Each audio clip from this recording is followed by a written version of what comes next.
একটা হলো শাপলা বিষয়টা আগে বলি। দেখুন, এটা একটু কিছুটা কাণ্ডজ্ঞানেরও ব্যাপার। শাপলা আমাদের জাতীয় প্রতীক। শাপলা আমাদের দলিলপত্রে থাকে, আমাদের সরকারি চাকরিজীবীদের অনেকের প্রতীক হিসাবে থাকে। শাপলা আমাদের কয়েনে আছে। মানে জাতীয় প্রতীক, এবং তার আশেপাশের কিছুই আসলে কোনো দলকে দেওয়া ঠিক নয়। কারণ এটা হলো নির্বাচনে তাহলে একটা লেভেল প্লেইং ফিল্ড হবে না।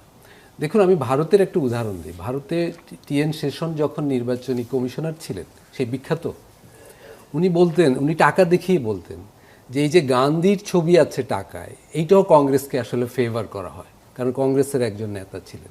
উনি এইটারও বিপক্ষে ছিলেন। মানে নির্বাচনকে সুষ্ঠু করতে হলে প্রতীকও একটা ব্যাপার। মানে আমরা জাতীয় প্রতীকের কাছাকাছি কোনো একটা প্রতীক একটা দলকে দিতে পারি না। আর এনসিপি তো এখনো কোনো প্রতীক পায়নি। যে কোনো প্রতীক নিয়েই তার নির্বাচনী আদর্শের প্রচার সম্ভব। এটা আমার কাছে মনে হচ্ছে যে এনসিপি যেটা বলছে যে সাপ্লাই আমাকে পেতে হবে, না হলে নির্বাচন কমিশন মানে দলীয় স্বার্থ দেখছে। ধানের শীষ দেওয়া যায় তাহলে শাপলা কেন দেওয়া না, সেটাও যদি একটা অন্যায়, যে সেটা যদি অন্যায় হয়ে থাকে সেটাও ঠিক হয়নি। কিন্তু শাপলা আসলে বাংলাদেশের প্রধান একটা প্রতীক। আমি বলবো যে নির্বাচন কমিশন এক্ষেত্রে কোনো আইন না থাকলেও এটা দেয়নি, যে আগের দলগুলো নাগরিক ঐক্য চেয়েছিল তাকে দেয়নি, এটা ঠিকই ছিল। এবং আরেকটা জিনিস আমি বলতে চাই, এই যে নির্বাচন কমিশন যখন কোনো একটা সিদ্ধান্ত দেয়, আমি একমত না হলেই তাকে যে প্রশ্নবিদ্ধ করা, এটা আমাদের একটা বাজে ঐতিহ্য। দেখেন, এই সরকার তো, এনসিপি যদি বলে যে এই সরকার অন্যায় করেছে, এই সরকার তো তাদেরই নিয়োগ দেওয়া সরকার।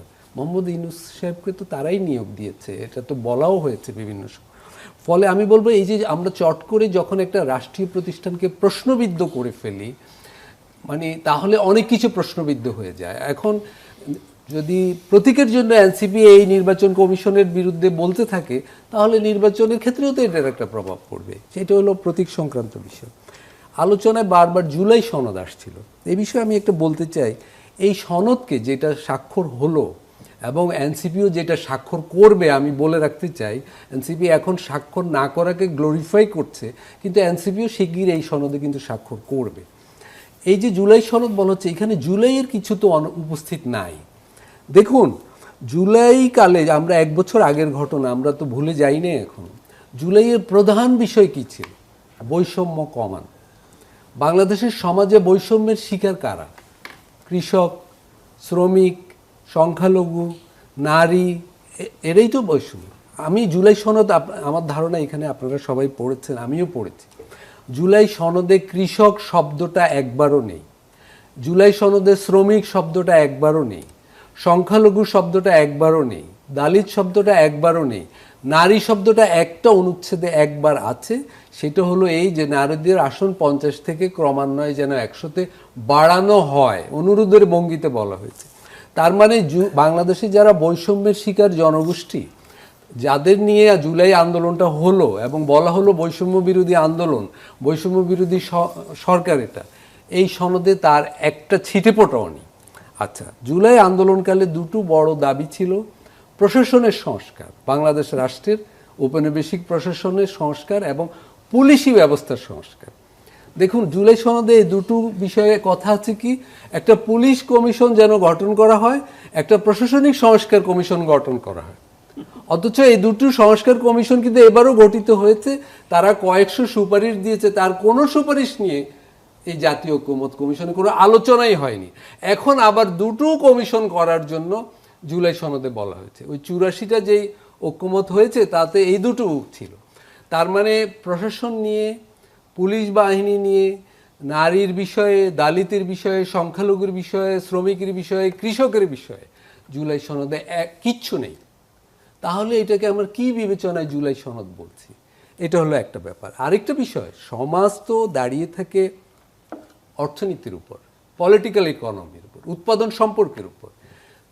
বাংলাদেশে জুলাই যখন গণঅভ্যুত্থান হয়, প্রধান এজেন্ডা ছিল কি অর্থনীতিতে? দ্রব্যমূল্য বৃদ্ধি, আমরা স্মরণ করতে পারি, বেকারি, আচ্ছা বেকারত্বের বিষয়, এবং দারিদ্র্য বিমোচন। দারিদ্র্যের ক্ষেত্রে এখন বিশ্বব্যাংক বলছে বাংলাদেশে 21 ভাগ দারিদ্র, পিপিআরসি বলেছে 28% এবং সরকার বলছে 19%। তিনটা গড় করলে 24% হয়। গত 1 বছরে, বহু বছর পর গত 1 বছরে কিন্তু বাংলাদেশে আবার দারিদ্র্য বেড়েছে। দ্রব্যমূল্য কমেনি এবং বেকারত্বও বেড়েছে। তাহলে অর্জন কি গত এক বছরের? এই প্রশ্নগুলো করা উচিত। আপনারা যেটা আলোচনা করছিলেন যে এনসিপি বলছে, এনসিপির প্রতিনিধি বলেছেন যে এনসিপি না এই জুলাই অভ্যুত্থানের নেতৃত্ব দানকারী সংস্থা।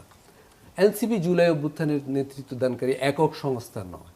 ছাত্ররা সেখানে কোনো ধরনের ব্যানার ছাড়া আন্দোলন করেছিল এবং যারা মৃত্যুর শিকার হয়েছে, শহীদ হয়েছে, দেখুন সবচেয়ে বেশি শহীদ হচ্ছে কারা? শিক্ষার্থীরা। দ্বিতীয় স্থানে ছিল শ্রমিকরা। আমরা বলেছি যে যাত্রাবাড়িতে সবচেয়ে বেশি শ্রমিক মারা যাওয়ার পর আমরা বলেছি এটা গণ অভ্যুত্থানের লেনিনগ্রাদ। তো শ্রমিকদের নিয়ে জুলাই সনদে কি আছে? আজকে যদি যাত্রাবাড়ির মানুষ প্রশ্ন করে, শহীদ পরিবারগুলো, যে আমাদের মানুষগুলো যে মারা গেল এই জনগোষ্ঠীর জন্য, শ্রমিক জনগোষ্ঠীর জন্য আপনারা কি করেছেন?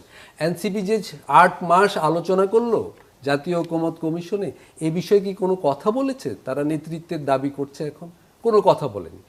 সবাই যখন ঐকমত হয়ে গেল যে এদের বাদ দিয়েই জুলাই সনদ হবে, স্বাক্ষরের সময় এটা বলা হচ্ছে যে এটা নাশকতা হয়েছে, এটা প্রতারণা হয়েছে, এটা ঠিক হয়নি। মানে পুরো গণ অভ্যুত্থানটাই তো ব্যাহত হয়ে গেল জুলাই সনদের ভিতর দিয়ে, আমি বলবো। ফলে কিন্তু এখন লড়াই হচ্ছে কি, আমার এই প্রতীক লাগবে এবং এই দল ঠিক করেনি, এই দল প্রতারণা করেছে। কিন্তু কেউ বলছে না যে এই যে 84টা প্রস্তাব, সেখানে বৈষম্য বিরোধী আন্দোলনের প্রধান জনগোষ্ঠীগুলোর দাবি দেওয়া কোথায়? সেই নিয়ে কিন্তু প্রত্যেকটা রাজনৈতিক দল, শুধু এনসিপি চুপ না প্রত্যেকটা, আমি বলছি তো প্রত্যেকটি রাজনৈতিক দলই চুপ হয়ে আছে।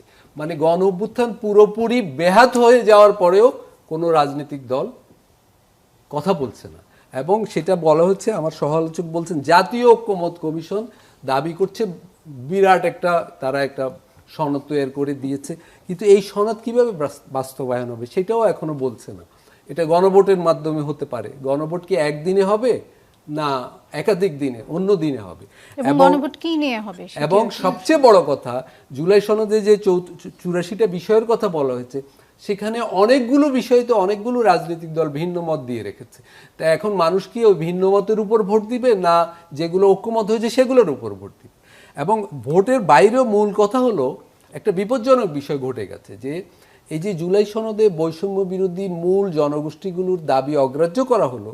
এখন জুলাই সনদ পাশ হওয়ার পরে বহু বছরের জন্য এইসব দাবি আর জনসমাজে উঠবে না। বলা হবে যে সনদ তো হয়ে গেছে, এইসব দাবির তো একটা ফয়সালা হয়ে গেছে।